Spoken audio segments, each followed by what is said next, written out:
Hello friends, welcome back to my YouTube channel. I am Yogan Anguda. I am a student of ICC College Davangere. Okay, let's begin today on the first. You are thinking personally jumping statements ನೋಡೋಣ. See, jumping statement ಅಂತ types ಇದಾವೆ. ಒಂದು go to, continue, break, exit, etc. ಅಂತ. So ಇವಾಗ ಒಂದೊಂದಾದ್ರೆ ನೋಡ್ಕೊಳ್ತಾ ಹೋಗೋಣ. First ಒಂದು break. Break ಇಂದು syntax ಏನಪ್ಪ ಅಂದ್ರೆ ಸಿಂಪಲ್ ಬ್ರೇಕ್ ಸೆಮಿಕೋಲನ್ ಆಗ್ಬೋದು. The break can use ಮಾಡ್ತೀವಪ್ಪ ಅಂದ್ರೆ use to exit when certain condition is met. ನಾವು ಜೂಪಿಂದ ಹೊರಗೆ ಬರ್ಬೇಕಪ್ಪ ಅಂದ್ರೆ ನಾವು ಈ ಬ್ರೇಕ್ ಇಂಗ್ಲಿಷ್ ಬ್ರೇಕ್ ಇದ್ರ ಪ್ರೋಗ್ರಾಮ್ ಲಾಸ್ಟಿಗೆ. ಆಮೇಲೆ ಇದೊಂದು ಕಂಟಿನ್ಯೂ ನೋಡೋಣ. ಕಂಟಿನ್ಯೂ ಎಲ್ಲಿ ಯೂಸ್ ಮಾಡ್ತೀವಪ್ಪ ಅಂದ್ರೆ ಸ್ಕಿಪ್ ನ correct iteration use to next. ಒಂದು ಇಟಿರೇಷನ್ ಬೇಡಪ್ಪ ನಮಗೆ ನೆಕ್ಸ್ಟ್ ಇಟಿರೇಷನ್ ಬೇಕು. ಸೊ ಆ ಸಂದರ್ಭದಲ್ಲಿ ನಾವು ಕಂಟಿನ್ಯೂ ನೆಕ್ಸ್ಟ್ ಕಂಟಿನ್ಯೂ ಆದ ತಕ್ಷಣ ನೆಕ್ಸ್ಟ್ ಬರೋದು ಗೋಟು ಎಲ್ಲಿ ಯೂಸ್ ಮಾಡ್ತೀವಪ್ಪ ಅಂದ್ರೆ jumps to label statement.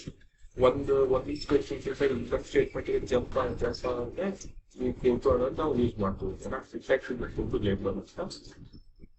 Next ಗೋಟು ಆದ ತಕ್ಷಣ ನೆಕ್ಸ್ಟ್ ಬರೋದೇ ರಿಟರ್ನ್ ಸರಿ ಎಕ್ಸಿಸ್ಟ್ ಅಂದ್ರೆ ಟರ್ಮಿನೇಟ್ ದ ಎಂಟೈರ್ ಪ್ರೋಗ್ರಾಮ್ ನಿಂದನೇ ಹೊರಗೆ ಬರೋದು ಕಂಪ್ಲೀಟ್ ಆಗಿ. ಅದನ್ನ ಎಕ್ಸಿಟ್ ಹೋಗ್ತೀವಿ ನಾವು. ಸಿಂಟ್ಯಾಕ್ಸ್ ಇದೆ ನೋಡಿ, ಎಕ್ಸಿಟ್ ಒಳಗಡೆ ಏನಾರ ಎಕ್ಸಿಟ್ ಅಂತ ಬರೋದು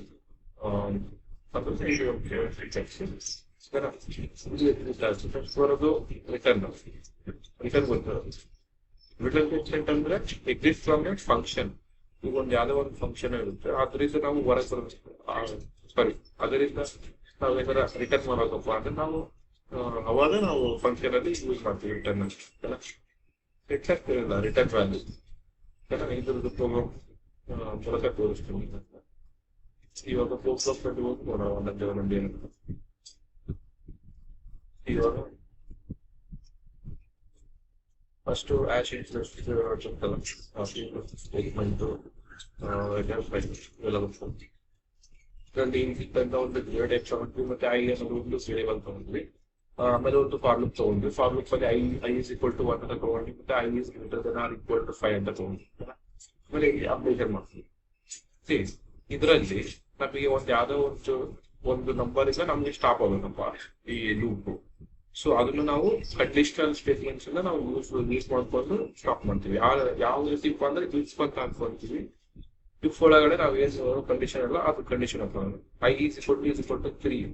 ಇಲ್ಲಿ 3 ಬಂದಾಗ ಇದು ಬ್ರೇಕ್ ಆಗೋದಪ್ಪ, ಕಂಪ್ಲೀಟ್ ಲೂಪ್ ಇಂದ ಹೊರಗೆ ಬರಬೇಕು. ಸೊ ಅದಕ್ಕೆ ಇದ್ರ ಒಳಗಡೆ ನಾವು ಬ್ರೇಕ್ ಅಂತ ನಾವು ಕೆಳಗಡೆ ಅದನ್ನ ಪ್ರಿಂಟ್ ಮಾಡ್ತೀವಿ. ಓಕೆ, ಇದನ್ನ ಇದನ್ನ ಔಟ್ಪುಟ್ ನೋಡೋಣ, ರನ್ ಮಾಡಿ. ನಮಗೆ ಇಲ್ಲಿ 3 ಇದ್ದ ಬೇಡಪ್ಪ. ಸೊ ನಾವು ಇಲ್ಲಿ 3 ಕೊಟ್ಟಿರ್ತೀವಿ ನೋಡಿ, ಬರೀ 1 2 ಅಷ್ಟೇ ಪ್ರಿಂಟ್ ಆಗಿದೆ. 3 ಇಂದ ಕಟ್ ಆಗಿದೆ. ಇದನ್ನ ನಾವು ಬ್ರೇಕ್ ಹಾಕಿ. ಓಕೆ, ಇವಾಗ ನೆಕ್ಸ್ಟ್ ಕಂಟಿನ್ಯೂ ಹೋಗೋದು. ಈ ಕಂಟಿನ್ಯೂ ಅಲ್ಲಿ ಏನು ವೇರಿಯೇಷನ್ ಇಲ್ಲ, ಸೇಮ್. ಒಂದು ಟೈಪ್ ತಗೊಂಡೆ, ಒಂದು ವೇರಿಯಬಲ್ ತಗೊಂಡೆ, ಒಂದು ಲೂಪ್ ತಗೊಂಡೆ. ಲೂಪ್ ಅಲ್ಲಿ ಕಂಡೀಷನ್ ಅಪ್ಡೇಷನ್ ಇನ್ಸ್ಟಲೇಷನ್ ಎಲ್ಲ ಮಾಡ್ಕೊಂಡೆ. ಆಮೇಲೆ ಕಂಡೀಷನ್ ಹಾಕೊಂಡೆ ಇಸ್ಕೊಳ್ಳಾಗಲ್ಲ. ನಮಗೆ 3 ಬೇಡಪ್ಪ, ಬರೀ 1 2 4 5 ಅಷ್ಟೇ ಪ್ರಿಂಟ್ ಆಗುತ್ತಪ್ಪ. ಸೊ ಅವಾಗ ನಾವಿಲ್ಲಿ ಕಂಡೀಷನ್ ಹಾಕೊಂಡು ಒಳಗಡೆ ಕಂಟಿನ್ಯೂಸ್ ಕೊಟ್ರೆ ನಾವು ಇಲ್ಲಿ ಏನ್ ನಂಬರ್ ಕೊಟ್ಟಿರ್ತೀವಲ್ಲ ಅದು ಸ್ಕಿಪ್ ಆಗುತ್ತೆ. ನಾವು ನೋಡೋಣ, ಇದನ್ನ ರನ್ ಮಾಡಿ. ನೀವು ಇಲ್ಲಿ ನೋಡ್ಬೋದು 1 2 3 ಇಲ್ಲ, 4 ಮತ್ತೆ 5 ಇದೆ. 3 ಯಾಕಪ್ಪ ಇಲ್ಲ ಅಂದ್ರೆ ನಾವು ಇದನ್ನ ಸ್ಕಿಪ್ ಮಾಡ್ತಿದ್ವಿ, ಹೌದಾ? ಓಕೆ, ಇದು ಕಂಟಿನ್ಯೂ ಆಯ್ತು. ಹಾ, ಇವಾಗ ಗೋಟು ನೋಡೋಣ. ಈ ಗೋಟು ಏನಿಲ್ಲ, ಒಂದು ಡೇಟಾ ಟೈಪ್ ತಗೊಂಡು ಒಂದು ನಮ್ಮ ಒಂದು ವೇರಿಯಬಲ್ ತಗೊಂತೀನಿ. ನಾನು ಇಲ್ಲಿ ರೀಡ್ ಮಾಡ್ಕೊಂತೀನಿ, ಪ್ರಿಂಟ್ ಆಫ್ ಹಾಕೊಂಡು ಮತ್ತೆ ಸ್ಕ್ಯಾನ್ ಆಫ್ ಹೋಗ್ತೀನಿ. ಆಮೇಲೆ ಕಂಡೀಷನ್ ಒಳಗೆ ಹಾಕೊಂತೀನಿ. ನಂಬರ್ ಈಸ್ ಗ್ರೇಟರ್ ದೆನ್ 0 ಇತ್ತು ಅಂದ್ರೆ ಗೋಟು ಒಳಗಡೆ ನೆಗೆಟಿವ್ ಒಳಗಡೆ ಬರಲಿ. ಆಮೇಲೆ ಡೈರೆಕ್ಟ್ ಆಗಿ ಪ್ರಿಂಟ್ ಆಫ್ ಹೋಗ್ಲಿ, ಇವು ಎಂಟರ್ ದ ಪಾಸಿಟಿವ್ ನಂಬರ್ಸ್ ಅಂತ ಇದು ಆಗಲಿ ಅಂತ. ಇಲ್ಲಿ ನೆಗೆಟಿವ್ ಮತ್ತೆ print of error negative numbers not allowed ಅಂತ ಕೊಟ್ಟಿದ್ದೀನಿ. ಆಮೇಲೆ ರಿಟರ್ನ್ 0 ಇದೆ. ಇದನ್ನ ಎಕ್ಸಿಕ್ಯೂಟ್ ಮಾಡೋಣ. ಎಂಟರ್ ನಂಬರ್ ಒಂದು ಯಾವ್ದಾರ 10 ಅಂತ ಕೊಡ್ತು. ಇವು ಎಂಟರ್ ಪಾಸಿಟಿವ್ ನಂಬರ್ ಅಂತ ಬಂತು. ಸಪೋಸ್ ಇಲ್ಲಿ ನೆಗೆಟಿವ್ ನಂಬರ್ ಕೊಡಿ, ಇಲ್ಲಿ ಬರುತ್ತೆ ಫಾರ್ ಎಕ್ಸಾಂಪಲ್ -1 ಅಂತ ಕೊಡಿ, error negative numbers are not allowed ಅಂತ ಬಂದು. ಓಕೆನಾ? ಓಕೆ, ಇವಾಗ ನೆಕ್ಸ್ಟ್ ಇವಾಗ ಎಕ್ಸಿಟಿವ್ ಬರೋಣ. ಸೇಮ್ ಇವಾಗ ಇಲ್ಲಿ ಫಾರ್ ಲೂಪ್ ತಗೊಂತೀನಿ. ಐ ಈಕ್ವಲ್ ಟು ಅಲ್ಕೊಳಗೆ ಅಂತ ತಗೊಂತೀನಿ. ಐ ಇಸ್ ಈಕ್ವಲ್ ಟು 1 ತಗೊಂತೀನಿ. I is greater than or equal to 5 ಮತ್ತೆ ಐನ ಅಪ್ಡೇಷನ್ ಮಾಡ್ಕೊಂತೀನಿ. ನನಗೆ 3 ಇಂದ ನಮಗೆ ಎಕ್ಸಿಟ್ ಆಗಬೇಕಪ್ಪ ಇದು. ಸೊ ಇಲ್ಲಿ ನಾವು ಕಂಡೀಷನ್ ಅಲ್ಲಿ ಐ ಇಸ್ ಈಕ್ವಲ್ ಟು 3 ಅಂತ ಕೊಡ್ತೀನಿ. ಆಮೇಲೆ ಇಲ್ಲಿ ಕೆಳಗಡೆ ಪ್ರಿಂಟ್ ಆಫ್ ಮಾಡ್ತೀನಿ, ಎಕ್ಸಿಟಿಂಗ್ ದ ಪ್ರೋಗ್ರಾಮ್ ಅಂತ ಕೊಟ್ಟು ಎಕ್ಸಿಟ್ ಅಂತ ಬರೋದು ಈ ಪ್ರೋಗ್ರಾಮ್ ಎಂಡ್ ಮಾಡ್ತೀನಿ. ಸೊ ಈಗ ಇದನ್ನ ರನ್ ಮಾಡೋಣ. ರನ್ ಮಾಡಿದಾಗ 1, 2, 3 ಇಂದ ಎಕ್ಸಿಟ್ ಆಗಿದೆ. ಓಕೆ, ಕಂಪ್ಲೀಟ್ ಪ್ರೋಗ್ರಾಮ್ ಇಂದಾನೆ ಎಕ್ಸಿಟ್ ಆಗಿದೆ. ಇದು ಎಕ್ಸಿಟ್ ಬಗ್ಗೆನೆ.